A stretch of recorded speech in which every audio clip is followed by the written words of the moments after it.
Example ಮುಂದೆ ಕೂತಾವೆ. ಆಯ್ತು ಬಿಡಪ್ಪ, ನೀನ್ ಹೇಳ್ತಾ ಇದೀಯಾ ಹೆಣ್ಮಕ್ಳು ಮೇಲು ಮೇಲು ಅಂತ. ನಿನ್ ಬಾಯಲ್ಲಿ ಹೇಳ್ತೀನಿ ಗಂಡು ಮಕ್ಳು ಮೇಲು ಅಂತ. ಚಾನ್ಸೇ ಇಲ್ಲ. ಹೇಳಲ್ಲ, ಸತ್ರು ಹೇಳಲ್ಲ.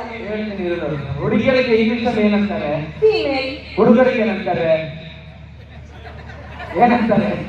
ಮೇಲು. ಮೇಲು. ಅದ್ರಲ್ಲೇ ಇದೆಯಲ್ಲ ನಮ್ಗೆ ಗಂಡ್ಮಕ್ಳೇ ಮೇಲು ಅಂತ ಅಲ್ವಾ? ಮುಗೀತಲ್ಲಿ ಕತೆ. ಮನೆಗೆ ಹೋಗಿ ಯಾರ ಮೇಲು ಅಂತ ಹೆಣ್ಮಕ್ಳು ತೋರಿಸ್ತಾರೆ ಲಟ್ಟಣಿ ಹಿಡ್ಕೊಂಡು. ಸರಿ, ಈಗ ಸ್ಟಿಚ್ ಮಾಡೋಣ. ಇದೇ ರೀತಿ ಹೇಳಿ ಕೊನೆವರೆಗೂ ಇರ್ಬೇಕು. ಓಕೆನಾ? Okay, super. ಶುರು ಮಾಡೋದ? ಇದೇ ಜೊತೆಗೆ ಜಾಲೆ ಜಾಲೆ ಜಾಲೆ. ಆಮೇಲೆ ಎಲ್ಲ ಖಾಲಿ ಖಾಲಿ. ಅದಕ್ಕೆ ಹೇಳ್ತಿರ್ತಾರೆ, ಸಣ್ಣವರಿದ್ದಾಗ ಹಣ್ಣು ಕೊಡ್ತಾರೆ.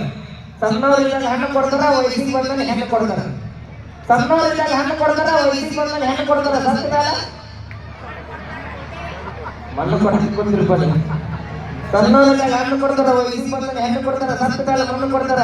ಕಲಾವಿದರ ದಿನನಿತ್ಯದ ಬದುಕಿಗೆ ಬಣ್ಣ ಕೊಡೋದು ಯಾರಾದ್ರಿಂದ ನಿಮ್ಮಂತ ಪ್ರೋತ್ಸಾಹಕರು ಅಂತಕ್ಕಂಥ ಮಾತನ್ನ ಹೇಳ್ತಾ ಈಗ ಒಂದು ಸ್ಕಿಟ್ ನಮಗಾಗಿ ನಮಗೋಸ್ಕರ ನಮ್ಮ ಕಾಮಿಡಿ ಕಿಲಾಡಿಗಳಲ್ಲಿ ಮಾಡುವಂತಹ ಸ್ಕಿಟ್ಟು. ಈ ಒಂದು ಸ್ಕಿಟ್ನ ಎಲ್ಲರೂ ಪ್ರೀತಿಯಿಂದ ತಮ್ಮೆಲ್ಲರ ದೊಡ್ಡ ಚಪ್ಪಾಳೆಗಳೊಂದಿಗೆ ನೋಡಿ ಅಂತ ಹೇಳ್ತಾ ಈಗ ನಮ್ಮ ನಿರ್ದೇಶ ವಹಿತ. ಹಾಯ್ ಎಲ್ರಿಗೂ ನಮಸ್ಕಾರ. ನಾನು